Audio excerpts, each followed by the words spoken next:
Hello and welcome to Commodity Champions. I'm Manisha Gupta. The gold prices continue to glitter as prices surge this year. In March 2023, gold prices in India have hit a record high of over 61,000 rupees per 10 grams.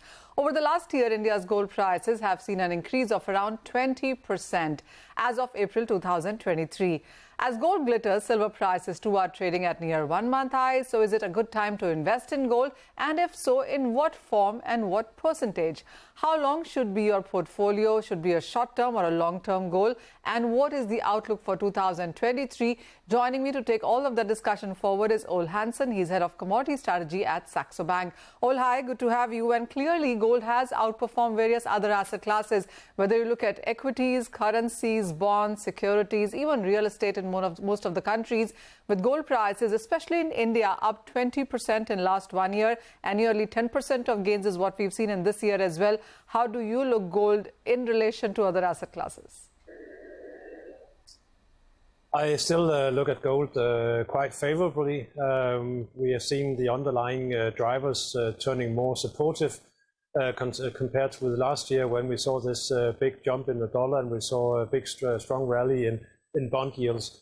The outlook right now is pointing towards an economic slowdown. It's pointing towards a peak rate to emerge within the next few months, and that followed by rate cuts that in the US, that is, and that would likely continue to underpin the prices, also from the fact that we are seeing some dollar weakness occurring at the same time.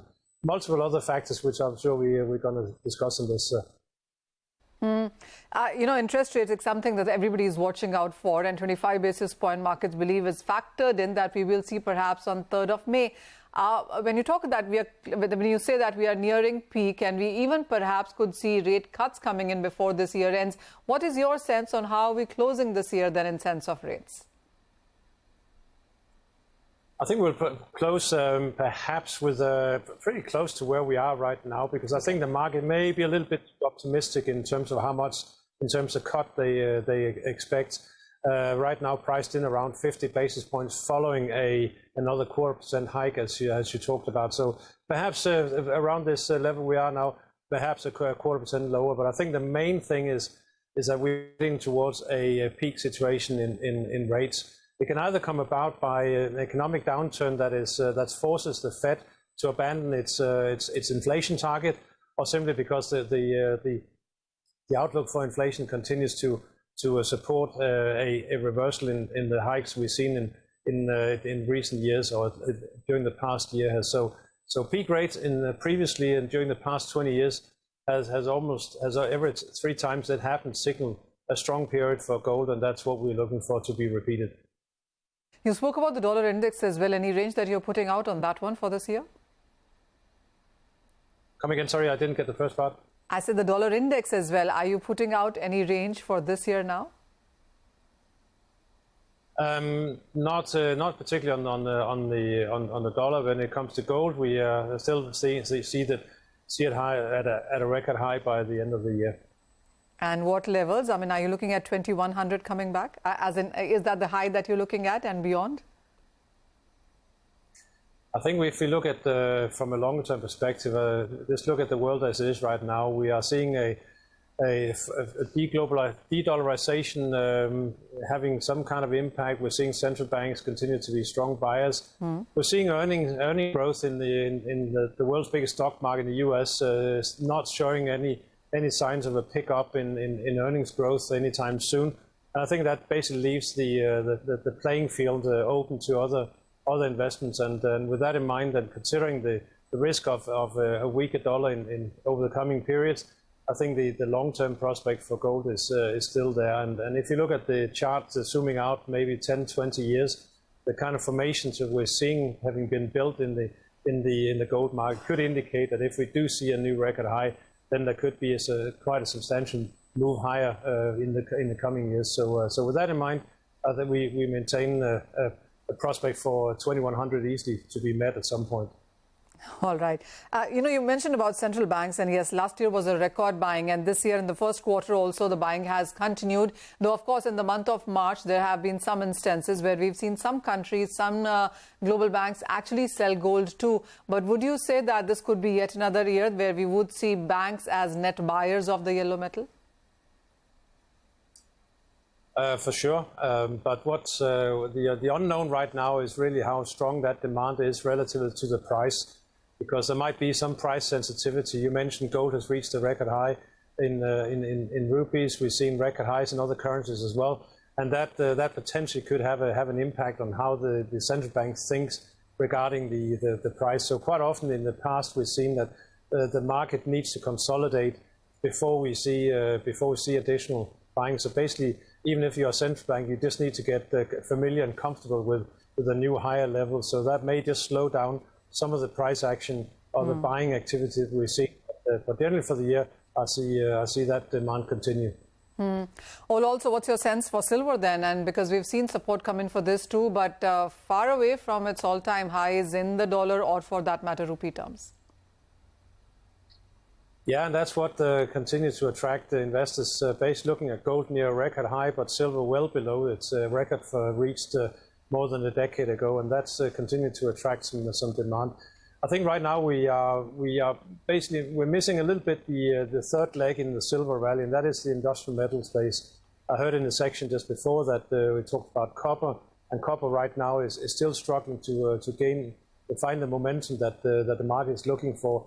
I think until we get that, then silver may struggle a little bit to continue to outperform. But generally, having rallied by 30% during the past month, so far the correction has been very shallow, and that does indicate there are bidders in the market waiting for any setbacks to get involved. So silver looks promising as well as platinum. I think last week we saw quite a substantial narrowing of the discount between gold and platinum.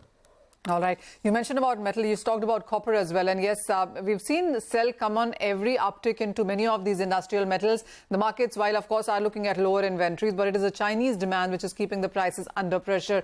What's your sense now for the remaining quarter on where could we be headed with all of these industrial metals?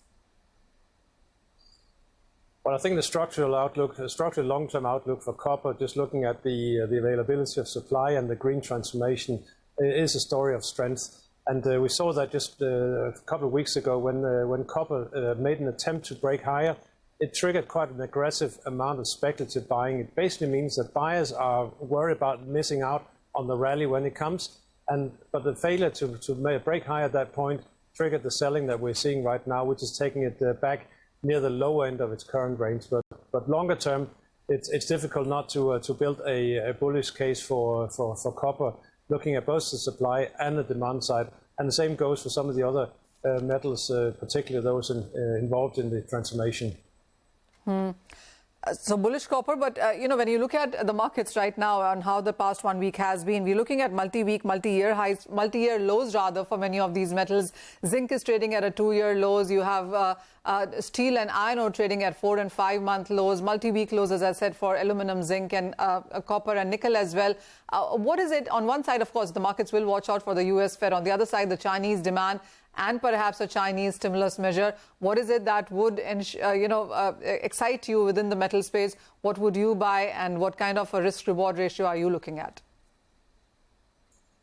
I would buy as I mentioned, the green transformation metals, because the electrification of the world will continue to gather momentum, and that basically means that those metals that are involved in that space, that will be nickel, that will be copper, they will continue to attract strong demand. You mentioned iron ore, and iron ore is a very China-centric commodity, 70% going to China, and we're seeing a slowdown in steel production, steel demand.